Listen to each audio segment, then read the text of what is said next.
मीर से अपनी आत्मा से खुद पूछिएगा कि हमने कहाँ कहाँ फेस किया, और जब ऐसा मेरे साथ कंडीशन आई तो हम अपने आप को कंप्रोमाइज़ किए या क्रांतिकारी रूप से आगे उठकर आए और उस वर्ग के लिए, उस समाज की EWS वाला जो सिस्टम था उसमें UPSC के रिलेटेड आप देखें किस तरीके से वहाँ पर जो मार्किंग की गई थी, जिस तरीके से वहाँ पर हम लोगों ने फेस किया। एक किसी से एक पांडे जी हैं, डीन है, वो वहाँ पर डिपार्टमेंट ऑफ हेड है, वो बोल रहे हैं ये चौरसिया क्या होता है हम नहीं जानते हैं, और उनके कारण मेरी PhD में एडमिशन नहीं हुआ। बैठे हैं जालिम अर्श पर, जरा जोर से बोलो।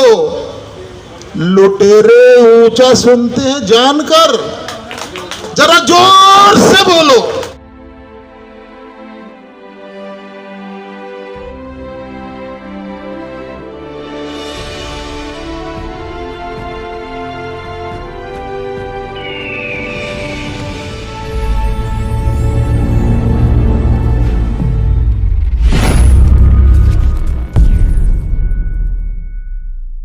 से अपनी आत्मा से खुद पूछिएगा कि हमने कहाँ कहाँ फेस किया, और जब ऐसा मेरे साथ कंडीशन आई तो हम अपने आप को कंप्रोमाइज़ किए या क्रांतिकारी रूप से आगे उठकर आए और उस वर्ग के लिए, उस समाज के लिए लड़े। क्योंकि बात होती है, बातें सभी लोग करते हैं और बहुत लोग लिखते भी हैं, लेकिन जहाँ बात होती है अपने राइट्स की, ड्यूटीज की, वहाँ कहीं ना कहीं हम भूल जाते हैं। आर्टिकल 14 to 18 की बात की जाती है, इक्वालिटी बिफोर लॉ की। आज आज़ादी के इतने वर्षों के बाद भी हम देखते हैं कि कहीं ना कहीं जो पिछड़े हैं, चाहे वो आर्थिक रूप से पिछड़े हों, सामाजिक रूप से पिछड़े हैं, उनके साथ क्या हो रहा है किसी से पूछा नहीं, किसी से पूछने की ज़रूरत नहीं है। यहाँ सभी को पता है कि आज EWS वाला जो सिस्टम था उसमें UPSC के रिलेटेड आप देखें किस तरीके से वहाँ पर जो मार्किंग की गई थी, जिस तरीके से वहाँ पर हम लोगों ने फेस किया, एक किसी से छुपा नहीं हुआ। EWS में देखा जाए तो सारे जितने भी अपर क्लास वाले ब्राह्मण राजपूत जितने जनरल सब आ जाएंगे, 8 लाख के दायरे में वहाँ बात की जाती है। तो कहीं ना कहीं ये जो डायलेमा है, इस डायलेमा से हमें निकलने के लिए एकजुटता की ज़रूरत है, और ऐसे जो प्रोग्राम की जा रही है, ऐसे कार्यक्रम लगातार करने की ज़रूरत है जैसे अवेयरनेस है, क्योंकि आज जागरूकता की बहुत ज़रूरत है। हम देखते हैं कि अक्सर गरीब किसान मजदूर जो होते हैं उनको अपने राइट्स को लेकर अवेयरनेस नहीं होती है। उनकी आर्टिकल 51A की बात तो बहुत सारे एजुकेटेड जो हाईली बड़े बड़े यूनिवर्सिटियों से, बड़े बड़े सिटियों में रहते हैं, जिसको मैंने बोला है इंडिया वर्सेज भारत। जब इंडिया वर्सेज भारत की बात की जाती है तो बड़े बड़े शहरों में, बड़े बड़े अट्टालिकाओं में इंडिया वाले लोग रहते हैं और उसके बगल में भारत रहती है। थोड़ा सा आप लोगों को अजब सा लगेगा, वही इंडिया वाले जो हैं उनकी सेवा के लिए भारत, वही गांव गरीब से मजदूर किसान आते हैं जो झुग्गियों में रहने के लिए मजबूर होते हैं। ये चीज़ें हम लोगों ने कोरोना के दौर में देखा कि हज़ारों हजार किलोमीटर लोगों ने पैदल चलने के लिए मजबूर हुए थे। उसमें हमारे इस देश के मूल निवासी OBC SC ST ही थे क्योंकि इतने मतलब दावे के साथ मैं इसलिए बोल रहा हूँ कि पिछले कुछ वर्षों से इंटरनेशनल यूनिसेफ काउंसिल के साथ वर्क करते हुए हमने देखा, काम करते हुए, झुग्गियों में पढ़ाते हुए देखा। एक लिस्ट मेरे पास पड़ा हुआ है कि उसमें झुग्गियों में रह रहे हैं SC ST OBC वाले ही, ना कि उसमें अपर क्लास वाले। तो हमारे अंदर यूनिटी नहीं है। बात दिल्ली विश्वविद्यालय से जब मैं पोस्ट ग्रेजुएशन कर रहा था डिपार्टमेंट ऑफ बुद्धिस्ट स्टडीज से, वहाँ पर ब्राह्मण एक पांडे जी हैं, डीन है, वो वहाँ पर डिपार्टमेंट ऑफ हेड है, वो बोल रहे हैं ये चौरसिया क्या होता है हम नहीं जानते हैं, और उनके कारण मेरी PhD में एडमिशन नहीं हुआ। ये सारे मतलब इतने लोगों के बीच में ऑन द माइक में कैमरा के सामने बोल रहा हूँ, तो कहीं ना कहीं हमारे अंदर एकता नहीं है। वही ब्राह्मण राजपूत दूसरे जो कम्युनिटी के होते हैं वहाँ हम अक्सर देखते हैं कि वो अगर में उसका बच्चा कोई किसी गलती से वो गरीब रह गया या झुग्गी में रह रहा है, मजबूर है, एजुकेटेड नहीं है, तो वहाँ पर ये लोग आके साथ देते हैं, एक यूनाइटेड दिखाते हैं। तो हमें यूनाइटेड होने की ज़रूरत है। आर्टिकल 51A में बात की जाती है ड्यूटीज की, हमारे फंडामेंटल ड्यूटीज की, तो उस ड्यूटीज को हमें समझने की ज़रूरत है। आई हम सभी का आज से कर्तव्य है, संकल्प आज दिवस है, आज संकल्प हम सब लेते हैं कि अपने 24 घंटे में सिर्फ 5 मिनट डेली अपने युवाओं को, अपने समाज के, अपने उस वर्ग को जो डिप्राइव्ड है, नीडी है, वंचित है, उसको हमें धरातल पर लाने के लिए, उसको उस लेवल पर लाने के लिए उसको हम मोटिवेट करेंगे। जिसको हम प्रेरित कर सकते हैं प्रेरित करेंगे, जिसको आर्थिक रूप से सहायता कर सकते हैं उसको करेंगे, उसको रास्ता दिखाएंगे। तभी एक कहीं ना कहीं बात जब होती है कि हमारा वसुधैव कुटुंबकम, वो वसुधैव कुटुंबकम की हमारी संकल्प, हम ही बहुजन, हम ही OBC वाले, हम ही SC ST वाले, इस जुबां पे नाम जब रहबर का आता है फक्र से सर मेरा उठ जाता है। दिल में जब मसीहा बस जाता है सजदे में अदब से सर झुक जाता है। दोस्तों, मैं सबसे पहले केसकर साहब का बहुत शुक्रगुजार हूँ जिन्होंने मुझे वक्त दिया है बोलने का।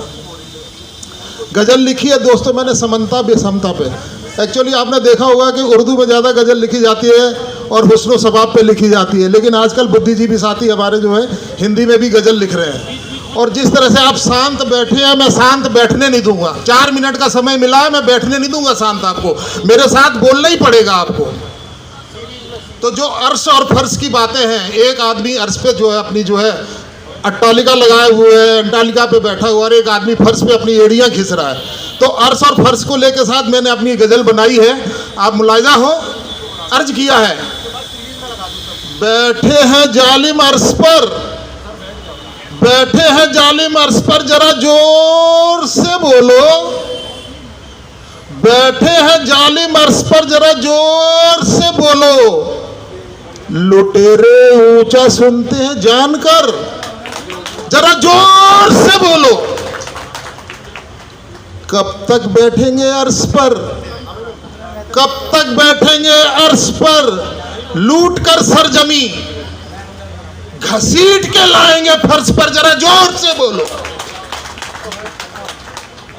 दोस्तों, मुझे इस तरह से बोलने की जरूरत नहीं पड़े। अगर सीधी उंगलियों से घी निकलता रहे, इनकी खाल ना उधेड़ी जाए और वैसे ही मान जाए, लातों के देव बातों से ही मान जाए, तो हमें ये क्यों करना पड़े? समता मूलक समाज कैसे बने? नीचे वाला उठ के ऊपर आया और ऊपर वाला थोड़ा सा लेवल में आए। हम उसी के लिए पथ पर चल रहे हैं। आगे देखिए सर, देखो क्या लिख रहा हूं। फाड़ो पर्दे कान के, संग दिल की आंखें खोलो, फाड़ो पर्दे कान के, संग दिल की आंखें खोलो, बहरी गूंगी अंधी सरकारों पर जरा जोर से बोलो, बहरी गूंगी अंधी सरकारों पर जरा जोर से बोलो, दायरे रहो संविधान के, दायरे रहो संविधान के, जहर नफरत का ना घोलो, दायरे रहो संविधान के, जहर नफरत का ना घोलो, चलना सीखो कर्तव्य पथ पर। बना लिया है जो अभी राजपथ का चेंज करके, पहले चलना सीखो, चलना सीखो कर्तव्य पथ पर, जरा जोर से बोलो। आगाज किया है पैगाम ने, आगाज किया है पैगाम ने, दोस्तों देख तो लो, आगाज किया है पैगाम ने, जरा दोस्तों देख तो लो।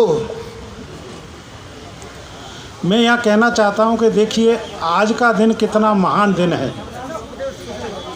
बाबा साहब के उस एक संकल्प से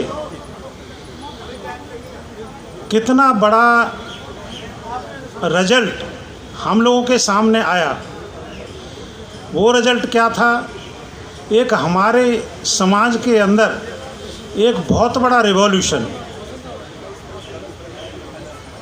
उस रिवॉल्यूशन की वजह से आज हम लोग यहाँ पर बैठे हुए हैं। अगर वो बाबा साहब का वो संकल्प न होता और बाबा साहब उस रिवॉल्यूशन को हमारे समाज के अंदर नहीं लाते तो आज हम इस स्थिति में नहीं बैठे होते। और उसका बड़ा जो रिजल्ट हमारे सामने, हमारे देश का जो संविधान है, आज शायद वो संविधान ही एक हमारा एक बहुत बड़ा आउटकम है जो हमें बहुत सारे प्रोटेक्शन, बहुत सारे राइट्स, बहुत सारी चीज़ें हमको देता है और सम्मान भी देता है जिस समाज में हम लोग वंचित थे। दूसरी बात मैं समानता की कहता हूँ। यहाँ बहुत सारे वक्ता कहते हैं भाई हमको एक होना है, हमको एक बनना है, लेकिन सवाल यह है कि हम एक होंगे कैसे। मैं कई और मीटिंगों में बोलता हूँ कि जब हम बहुजन का नाम लेते हैं तो मुझे बड़ी हंसी आती है। कहने को हम लोग बहुजन हैं लेकिन हम कभी बहुजन बने नहीं। अब सवाल ये है कि बहुजन बनने का सबसे बड़ा जो फॉर्मूला है वो दो ही हैं कि भाई या तो इस हिंदू धर्म को हमको छोड़ देना चाहिए, जैसे बाबा साहब ने हिंदू धर्म को छोड़ के बौद्ध धर्म अपना लिया, जिससे कि हम लोग के अंदर एक एकीकरण हो। सो फार हम जब तक हिंदू धर्म के अम्ब्रेला के अंडर रहेंगे हम कभी एक नहीं हो सकते, क्योंकि जाति एक ऐसी कटु सत्य है, हमारे दिमाग में इतनी कूट कूट कर भरी हुई है, हम इससे ऊपर नहीं निकल पाते। अगर जातियों से भी आपको अगर ऊपर उठना है तो इसका एक ही तरीका है, क्योंकि आज हमारे आयोजकों ने ये जो सिनर्जी वाला जो टॉपिक रखा है, अब क्वेश्चन ये है कि सिनर्जी आए कैसे। मैं कहता हूँ आप अपनी जातियों में बने रहिए, लेकिन हिंदू धर्म में मत बनिए। अगर आप थोड़ा ठंडे दिमाग से घर जाके विचार करिए, जब तक हिंदू धर्म हावी नहीं था हमारे लोगों के ऊपर, तब तक हमारी डिफरेंट टाइप की सरकारें बन रही थी। क्योंकि आज जिस सरकार के अम्ब्रेला के अंदर हैं, उन्होंने सब जातियों को हिंदू धर्म से ढक दिया है, और उस हिंदू धर्म के कारण आज हम लोग इतने बंध चुके हैं। हमारा दो ही एक लोग, मैं कई बार लोगों से बात करता हूँ, आज उन्होंने दो ही चीज़ बना दी है धर्म, एक हिंदू और एक मुसलमान। आज कई अनपढ़ हमारे बहुजन भाइयों से भी बात करते हैं, कई बार वो भी लोग कहते हैं यार मुसलमानों को तो दबा के रखना है, मुसलमान क्यों आगे आए, अरे यार ये तो अच्छा कर रही है मतलब हमारी ये सरकार जो है। बस इसी चीज़ों पर विचार करना है हमें। देखिए जातियों को भी रखना है, जातियाँ जाएंगी नहीं।